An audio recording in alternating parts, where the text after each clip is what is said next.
Like most stories, this one has a definite beginning and a middle. The ending, however, will be written by you, Dr. Sweeney. You have the ultimate power to determine the destiny of this tale, whether the outcome will be happy or sad. I will prove to you beyond a shadow of a doubt that I am the most interesting dental patient in the world. The story begins at the beginning. I was a happy child with a generous smile, regular religious brushing, oversaw by doting parents, ensured successful dental checkups. I became a prosperous young adult, attending college to achieve a degree in business management, establishing a favorable career in computer training. I was happy and surrounded by a caring family and close friends. I had all the fun toys. No one could ask for more. Yet still there was something missing. Strangely missing.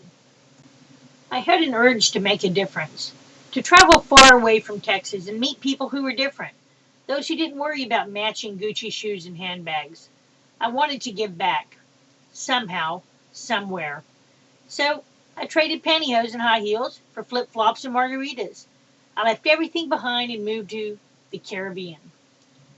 My destination was Providenciales, a British island in the Turks and Caicos.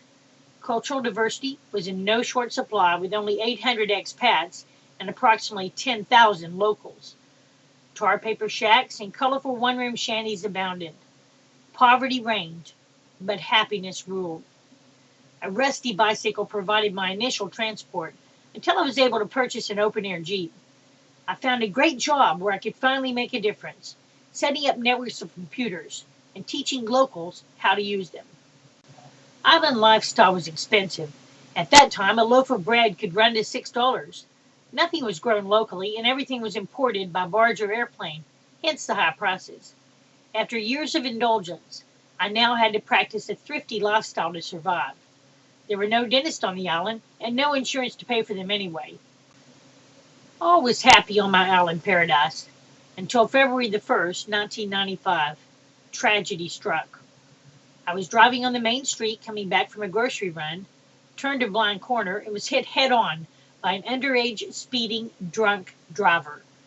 The impact of the wreck broke my safety belt, and I flew out of the Jeep through the air, hitting the rocky road with great force and skidding through glass and rubble. Shorts and tank top did little to protect my body from the ravages of the crash. Unconscious, I was taken to the local native clinic and my injuries were sewn up. Unfortunately, proper cleansing was not followed, and rocks and glass were left intact in the many wounds. Police drove me home, and somehow my Jeep and all of my belongings disappeared as natives swarmed the scene. The next morning, I woke to raging fever and infected wounds. I was too badly injured to walk and had no car and no cell phone. There were no close neighbors, so I crawled up the road to find help. On the main road, there were several houses. Surely someone there would help me. As I turned the corner, I saw a plume of dust approaching. A beat-up yellow station wagon skidded to a stop. An older man leaped out and scooped me up. He took me to a good doctor, who opened all the stitches and cleaned the wounds properly, and then re-stitched me back up. The helpful neighbor took me home. Later that evening, he even showed up with chicken noodle soup and changed my bandages. It turned out that he kind of liked me, and I kind of liked him, so we ended up getting married. I started my own business on the island. I was able to help all kinds of people then, both young and old.